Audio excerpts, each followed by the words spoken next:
My name is Eeynjay. I am a female rapper located out of Broward County. I was originally born in Fairfax, Virginia. Now I reside in Broward County, and I'm a female rapper.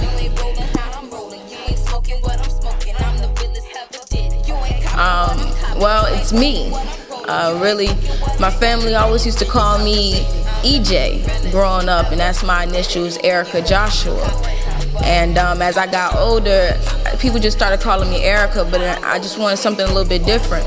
So when I became a rapper, I felt like Eeynjay. I'm not a baby doll. I can't see myself being a doll. I can't see me being Asian. I can't see me being anything but myself. So I decided to just be called Eeynjay. Eeynjay stands for Erica Nicole Joshua. Now, the way I came up with the spelling was, it's a funny story, it's due to Facebook. I wanted to do EJ, just a simple E-J, and they wouldn't let me, so I had to figure out how can I spell it out a little bit longer to make it fit for Facebook. So I started going with E-E-Y-J-A-Y, and I just went with EJ at first. And then I had recently did a song, maybe sometime earlier this year, maybe last year. I did a song with a friend of mine called King Little One, and we did a song called Eeynjay. And when I kept hearing it on the hook, Eeynjay, Eeynjay, it was just like, damn, I really like the way that sounds. And it's still Eeynjay because it's Erica Nicole Joshua. So I was like, you know what? I'm gonna go with Eeynjay. So I just said E-E-Y-N-J-A-Y. So that's pretty much how I came up with my name today, Eeynjay. And it clicks. It's Eeynjay like the drink, but I don't drink. For those people who don't understand, when I say Eeynjay, I use the drink. So that's how I came up with my name.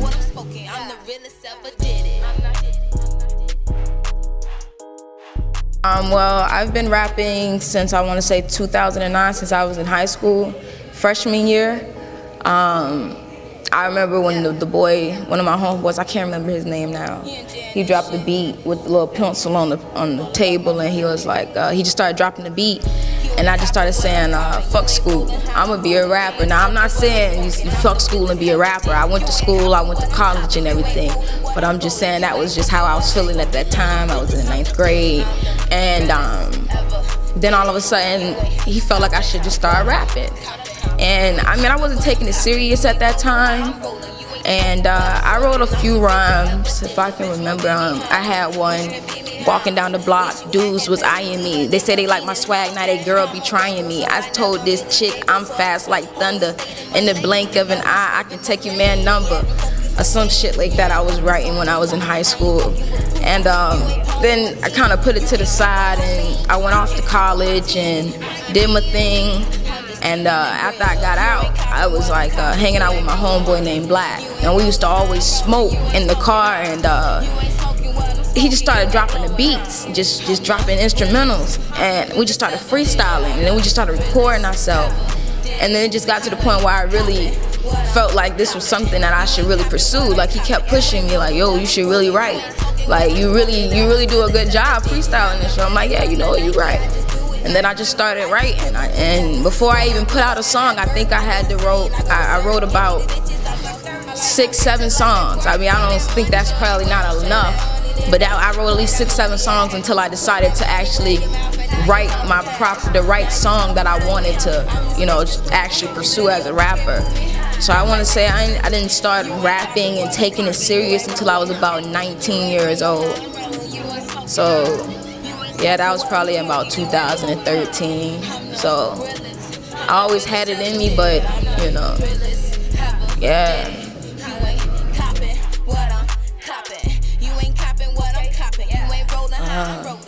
It's a good question. Well, my mother told me that my grandmother is like Cherokee and Jamaican. My dad got some white in his family.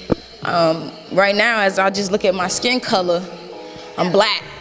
I'm African American as long as I look at my skin color, until I do the ancestry and figure out what my background really is. You know, I cling on to being a little Jamaican, you know what I'm saying? But, you know, now I'm just black, African American.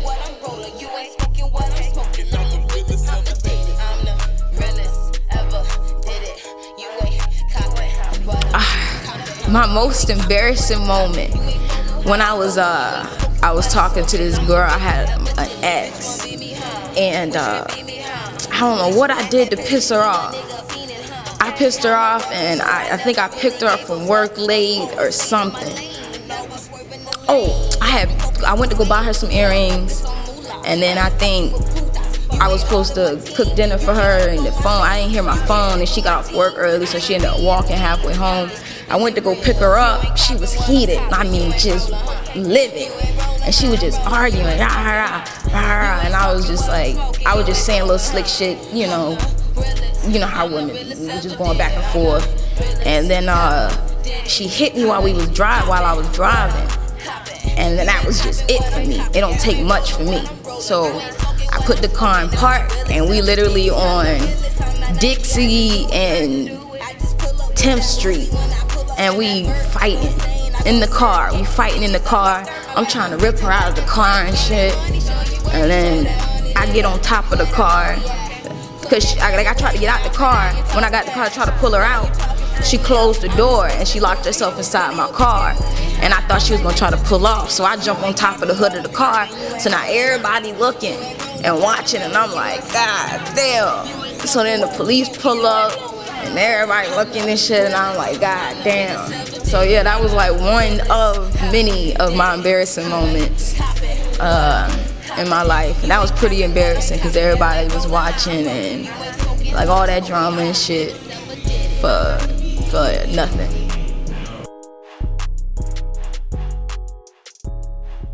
They have a lot of roles. They have a lot of roles in the society financially. They have a lot of roles in the society mentally, as well as physically, I feel like. Because if they actually go out there and actually put their money into other things, they can actually have a powerful impact into the community. And they can find other things to rap about instead of the struggle. Maybe they can rap about opening up schools. Maybe they can just rap about more confidence instead of violence, or doing negative things to degrade themselves. I feel like as an artist, you have a lot of responsibility, and you have a lot of people looking up to you, not only adults, but children. So you have a major role into the society, and being an artist, it's very important that you try to give a positive feedback to the community, because what you give out is what you receive. So that's why I feel like it.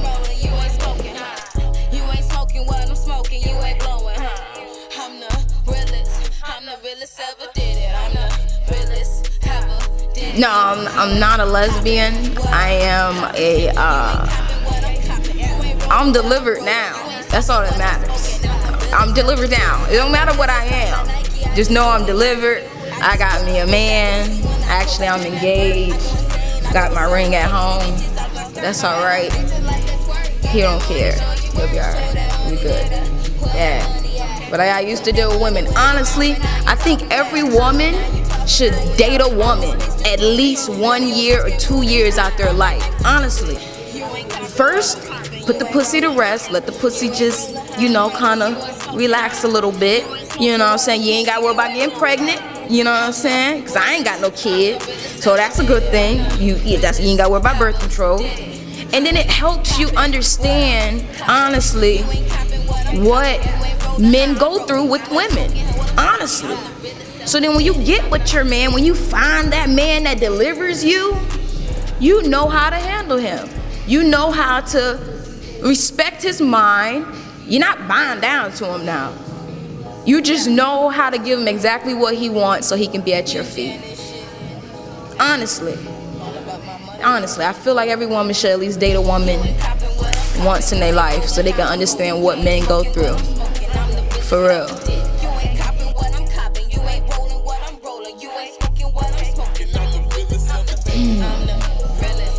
I give myself a little bit of Tiger. I say like I'm more of a club feel, strip club feel. A little bit of Missy, depending on what song you hearing on me. Sometimes I give myself a little bit of Lil Wayne when I switch up my flows. Sometimes I sound like the T.I. I kind of put myself in any genre that I feel at that time. But I feel like I'm definitely in a different genre than the average female rapper. So I'm in my own lane.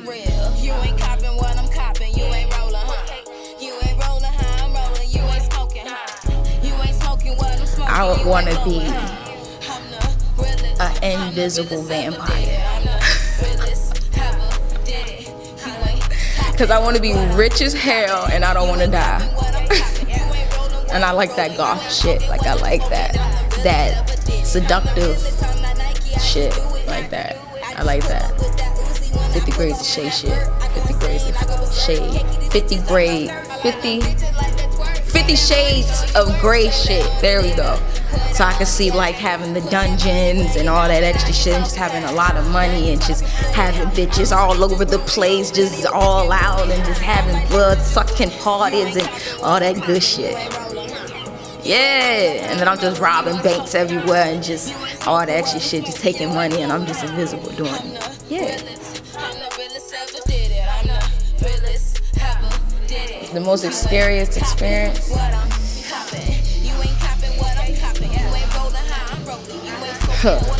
Something that happened to me when I was a kid. I was young. Did some stupid stuff. I did some stupid stuff when I was a kid, and let's just say I saw death in his eyes, and that was something that scared the hell out of me. But it taught me a lot. So I really don't want to go into details, but I want to be honest in this interview. But honestly, that was like something that really scared me, something that happened when I was a kid. But yeah, I'm good now though. So yeah, I wish I could go into details with you guys. Maybe I'll put it in the song one day. I don't know.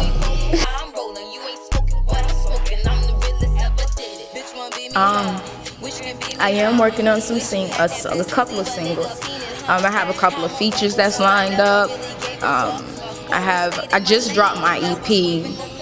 Literally the 1st of November, I just dropped the EP, and I'm thinking I don't want to drop a single so soon. I want to kind of push this EP a little bit, drop a few music videos for this EP. I want to drop at least by January 1st. I want to have at least 2 or 3 music videos from my EP dropped already. It is in the works. Let's see. I do have a few, like I said, I do have a few singles coming out. I'm just trying to line them up and see exactly what I want to do. I really don't know. I kind of just acapella that shit. I really can't tell you what I'm doing because I don't know what I'm doing yet. Like I think Kevin Gates said, never tell the left what the right doing. So right now I really don't. I don't know what I'm gonna do yet. But I just want y'all to stay tuned and just stay up to date on what I might be doing next. I'm not really into my feelings when I rap, meaning like I don't get into my feelings too much. I kind of just keep it, I don't want to say non-personal, but I try to just keep it artful in a way.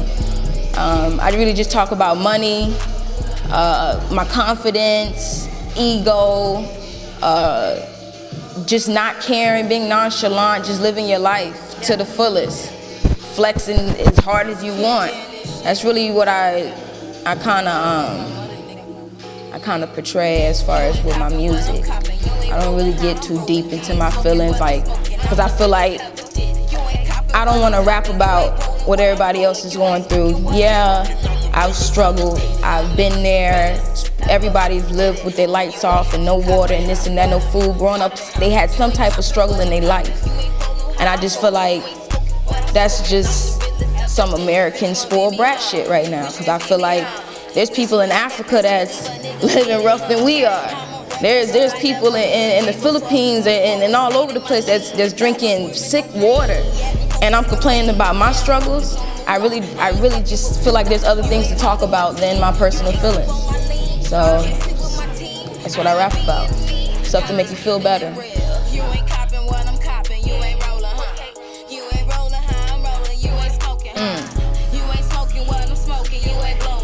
It would probably have to be, because I'm not gonna lie, I love my generation rappers. Ignorant as they are, I love them. This is what I grew up on. It would probably have to be something that I can match. Probably the Migos or Lil Yachty. Yeah, probably them. Maybe Lil Wayne in the future. That's far-fetched, but for now.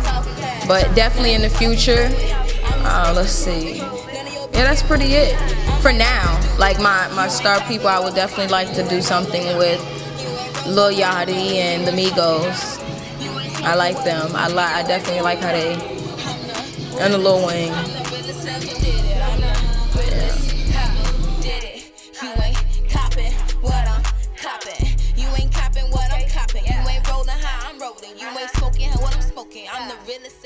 Well, they can follow me on Instagram. My Instagram is Eeynjay.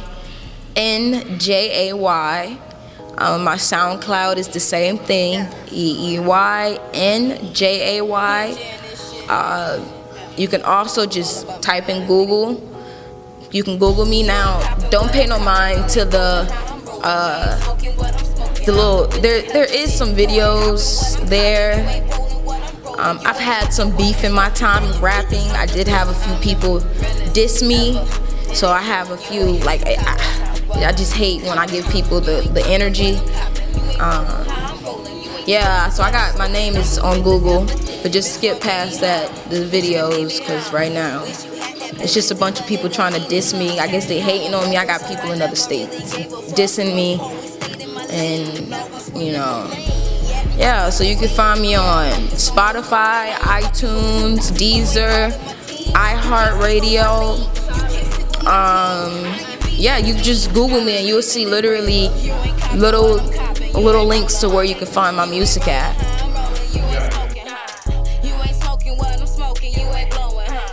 I want to shout out myself, because without me, I wouldn't be here today. I wouldn't be the artist that I am today.